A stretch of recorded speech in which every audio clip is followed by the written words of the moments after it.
Ramagundam corporation విధులను అధికారులు పకడ్బందీగా నిర్వహించాలని జిల్లా కలెక్టర్ కోయ శ్రీహర్ష అన్నారు. బుధవారం జిల్లా కలెక్టర్ కోయ శ్రీహర్ష రామగుండం పురపాలక కార్యాలయంలో కార్పొరేషన్ పనితీరుపై స్థానిక సంస్థల అదనపు కలెక్టర్ జె అరుణశ్రీతో కలిసి సంబంధిత అధికారులతో సమీక్షించారు. Telangana urban finance infrastructure development corporation నిధుల ద్వారా చేపట్టిన నగరాభివృద్ధి పనులు, పారిశుద్ధ్య నిర్వహణ, ఆస్తి పన్ను వసూలు, టౌన్ ప్లానింగ్ తదితర అంశాలను కలెక్టర్ అధికారుల నుంచి అడిగి తెలుసుకున్నారు.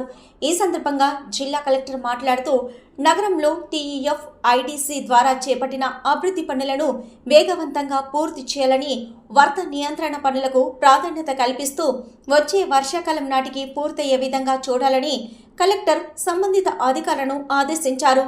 నగరంలో ఉన్న విద్యుత్ స్తంభాలకు సోలార్ ప్యానెల్ ద్వారా విద్యుత్ సరఫరా చేసే విధంగా పనులను ఫిబ్రవరి నాటికి పూర్తి చేయాలని, ఫిబ్రవరి నుంచి కనీసం 10 సంవత్సరాల వరకు రామగుండం పురపాలక సంస్థకు ఎటువంటి కరెంటు బిల్లు రాకుండా పటిష్టమైన చర్యలు తీసుకోవాలని కలెక్టర్ సూచించారు.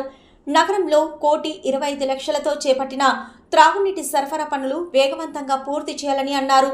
కార్పొరేషన్ పరిధిలో ఇప్పటి వరకు నిర్దేశించుకున్న లక్ష్యంలో 49% ఆస్తి పన్ను వసూలు చేయడం జరిగిందని, రాబోయే మార్చి నాటికి కనీసం 95% ఆస్తి పన్ను వసూలు చేసే విధంగా అధికారులు చర్యలు తీసుకోవాలని అన్నారు.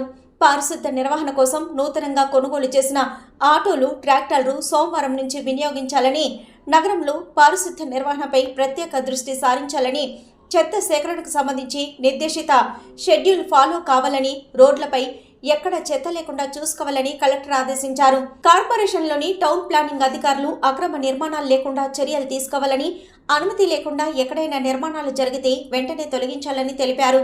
ఈ సమావేశంలో ఈఈ రామన్, ఇంజనీరింగ్ అధికారులు, సంబంధిత అధికారులు తదితరులు పాల్గొన్నారు.